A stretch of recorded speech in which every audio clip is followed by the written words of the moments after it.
Fala pessoal, tudo bem? Mais um vídeo aqui do canal Família na Verdade. Eu sou o irmão Fábio Rodrigues Pardinho, de Cascavel, Paraná. Você que está chegando agora no canal, comente, compartilhe, se inscreva no canal, tá? Aperte ali o sininho para receber as notificações e marque a opção todas. E comente, faça perguntas, fique à vontade, tá bom? Envie os vídeos desse canal para o máximo de pessoas que você puder, para as pessoas que têm problema com casamento, com família, enfim, envie. Tá? Abençoe as pessoas, tá bom? Vamos lá, pessoal. No vídeo passado, o like, pessoal, o like é muito importante, ó. Aperta o joinha ali, que você ajuda muito o canal a crescer, tá? Se você não dá like, o YouTube entende, esse assunto não é interessante, ele não manda para outras pessoas, entendeu? Ele não indica. Se você dá o like, ele vai tendo relevância. O like é muito importante, tá bom? Pessoal, no vídeo passado eu falei sobre a questão da origem do adultério, tá? Onde está a origem do adultério, né? Por que acontece o adultério? Qual a origem do adultério? Geralmente, entre casais, quando tem algum problema desse, geralmente as pessoas querem culpar umas às outras, né? Geralmente até o adúltero, ele culpa a vítima, a pessoa que ele traiu, né? Fala que a culpa é dela. E na verdade não, querido. Na verdade, a culpa do adultério é única e exclusivamente de quem cometeu o adultério. Tá? Eu sei, assim, pessoal, que existem coisas que podem acontecer entre um casal, que podem, vamos dizer assim, facilitar com que aconteça um adultério. Né? Vou dar um exemplo. Uma vez eu vi uma história de uma mulher casada que ela tinha dificuldade de ter relação com o marido. E ela tinha uma rejeição em relação ao marido. E ele não entendia por que acontecia aquilo. Então, eles começaram a ter crise, a vida sexual deles era horrível, né? Eles não conseguiam ter vida sexual, né, saudável, ativa. E aquilo foi desgastando, até chegar a um ponto que ele traiu a esposa e o casamento dele acabou, tá? Acabou. Mas aí, o que foi descoberto, né, depois dessa história toda? Que a mulher dele, quando ela era criança, ela foi estuprada. Então, a relação sexual para ela é como se fosse uma violência. Então, isso machucava ela, a alma dela. Então, ela não conseguia ter relação com o marido. Entende? E isso acabou levando a um divórcio. Tá? Então, o cara não soube lidar com o negócio, entendeu? E acabou que foi. Né? Eu não estou justificando, entende, gente? Ele foi pro eu porque o coração dele tá com problema, entendeu? Mas existem muitas situações que podem acontecer, que podem provocar uma questão de adultério, né? Mas por mais que essas situações aconteçam, o adultério só acontece quando o adúltero quer adulterar. Ponto. Tá? Então, mas não. Só acontece quando a pessoa quer errar, cara. Quando a pessoa quer. Né? Então, isso tem que ficar definido. Né? Por mais que o seu cônjuge às vezes aprontou um monte e meio que provocou para que você adulterasse. E tem disso, né? Principalmente o ciumento, né? Que fica falando, né? Que a pessoa tá traindo, com aquele ciúme doentio. Daqui a pouco o inimigo prepara ali uma situação e valida a palavra. De tanta pessoa falar, o negócio vai acontecer, né? Então, mas,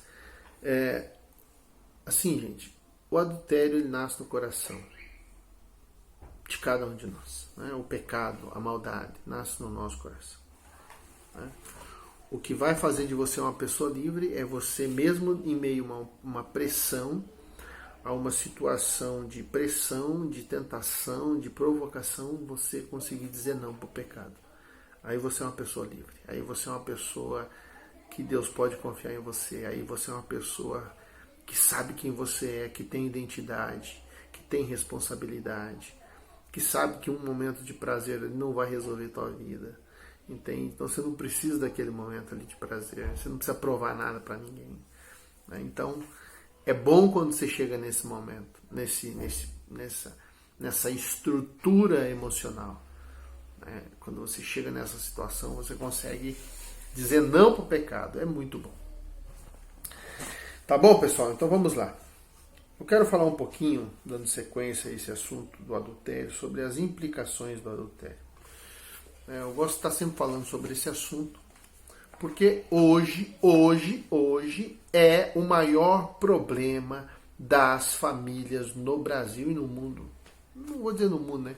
Nos países do Ocidente, né? É a questão do adultério, né? O mundo ocidental tem tratado o casamento como algo descartável, né? Isso tem destruído a nossa sociedade. E o reflexo está aí, né? Em tudo que você vê na televisão, a programação da televisão, né? As novelas, os filmes, a vida política do país, tudo está relacionado, gente, com o casamento saudável. Tá? Tudo está relacionado com o casamento saudável. Eu quero falar um pouquinho então sobre as implicações do adultério. Vamos começar analisando internamente, de forma prática, o que se observa quando um matrimônio sofre a violação de um adultério. Essas são algumas das possíveis maldições. Então, quais são as maldições, quais são as consequências que acontecem em um casamento quando ele é ferido pela ferida mortal do adultério? Marginalização espiritual e ministerial da pessoa que adulterou. Tentando descobrir por que os homens têm uma participação tão tímida e até inexpressiva nas igrejas. Vocês já perceberam que nas igrejas, a maioria das igrejas, quem mais é ativo são as mulheres e os homens não? Né? Por causa do pecado sexual. Descobre-se que grande parte deles tem perdido a moral e a autoridade da própria família por conta de adultérios ocultos.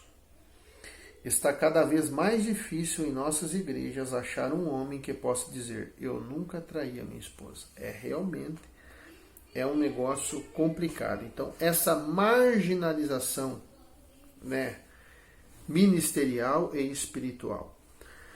Eu até digo o seguinte, é a marginalização familiar. Porque o homem, quando ele começa a cometer adultério, ele se afasta da família. Ele se afasta da esposa, ele se afasta dos filhos, né? Eles começam a ter dificuldade de olhar no olho, de conversar, né? De se entender, né? O homem perde totalmente o controle sobre os filhos, ele se torna agressivo com os filhos, né?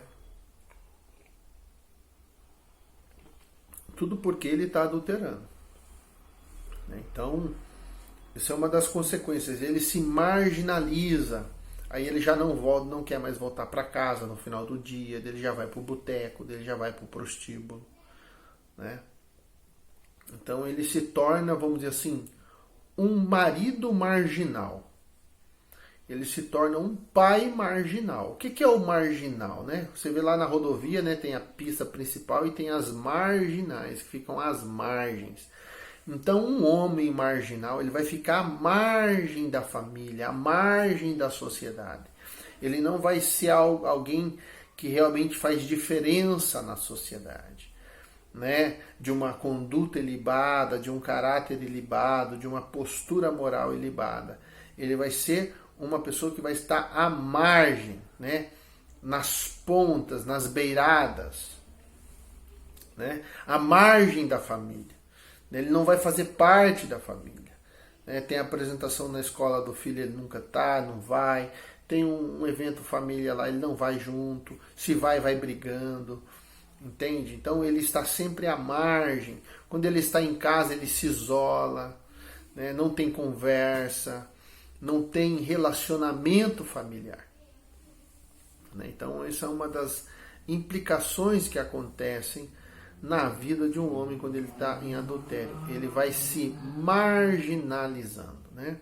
Eu lembro muito do meu pai, da minha infância, que era assim lá em casa. A minha mãe sempre sozinha, sempre se virando sozinha com a gente, às vezes para levar no médico, tudo. O pai nunca estava presente, as apresentações da escola ele nunca esteve presente.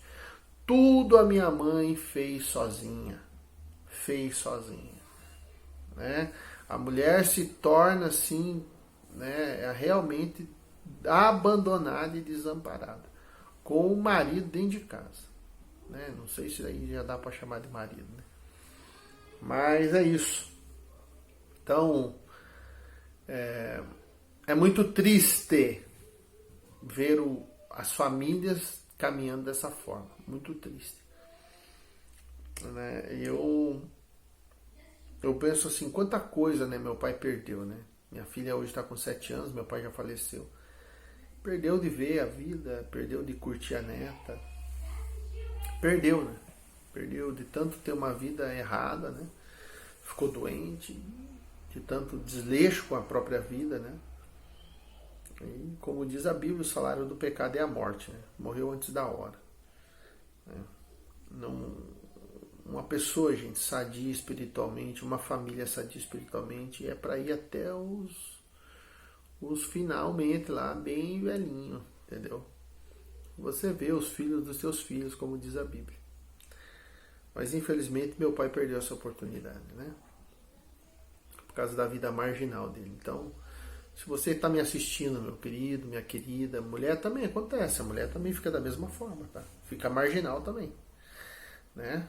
Aí não quer mais estar com o marido, tem sempre um compromisso com as amigas, mas não está com a amiga nada, tá atrás de homem, né? Então, assim, vamos parar de ser marginal, né? Vamos criar vergonha na cara, né? Se você tá nesse caminho, cria vergonha na cara, se arrependa, cara, se arrependa. Se arrependa. Deus pode te dar uma nova família, né? Tirar das cinzas essa família que você jogou nas cinzas, né?